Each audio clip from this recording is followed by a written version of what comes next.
Nderuar kryetari i seancës, në vijim të fjalës kolegëve, më bën përshtypje kjo nevoje juaja për të kufizuar edhe kolegët dhe antarët e partisë tuaj, për të mbrojtur dhe për të kërkuar edhe më shumë hapësira për veten.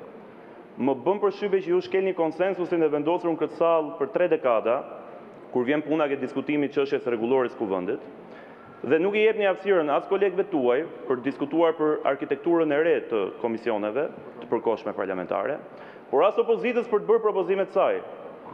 Unë personalisht e kam të pamundur që të votoj pro ndryshimit të saj rregulloreje, për sa kohë aty nuk shoh një komision të domosdoshëm të marrëdhënieve me kartelet e drogës dhe me grupet e strukturuara kriminale, i cili do duhet të jetë në fakt një komision një-partjak, dhe ku ju po i hyni në hak antarëve dhe kolegëve tuaj përfaqësuesve ekselent dhe denj të bandave të qarkut Elbasan, të bandave të qarkut Durrës, të bandave të qarkut Shkodër, të bandave të qarkut Tiranë. Ju po i ishni të drejtën Nesti Angonit që i keni në grup parlamentar që të jetë kryetari një komisionit përhershëm parlamentar.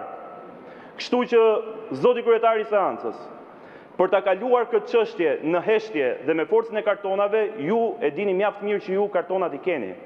Por mos mendoni se kjo çështje nuk do të jetë pjesë e debatit publik, e informimit qytetarëve dhe e llogaridhënies para qytetarëve shqiptar. Ajo që ju po bëni sot është thjesht përdorimi i atyre ulseve që keni marrë përmes bashkëpunimit ekselent që keni si forcë politike me krimin e organizuar dhe me grupet e strukturuara kriminale, dhe po tentoni t'i mbyllni gojën opozitës.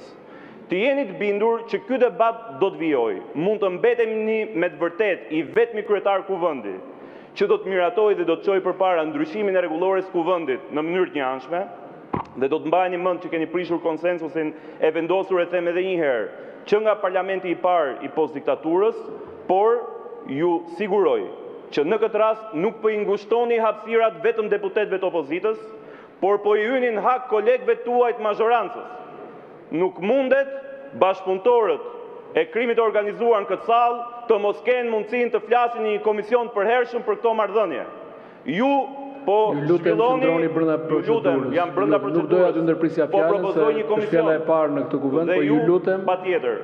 Flisni vetëm procedurës zbatimit të rregullores. Procedurë sepse mendoj që ky është komisioni më i rëndësishëm dhe që prevalon mbi çdo komision ku mund të ketë antar të Partisë Socialiste.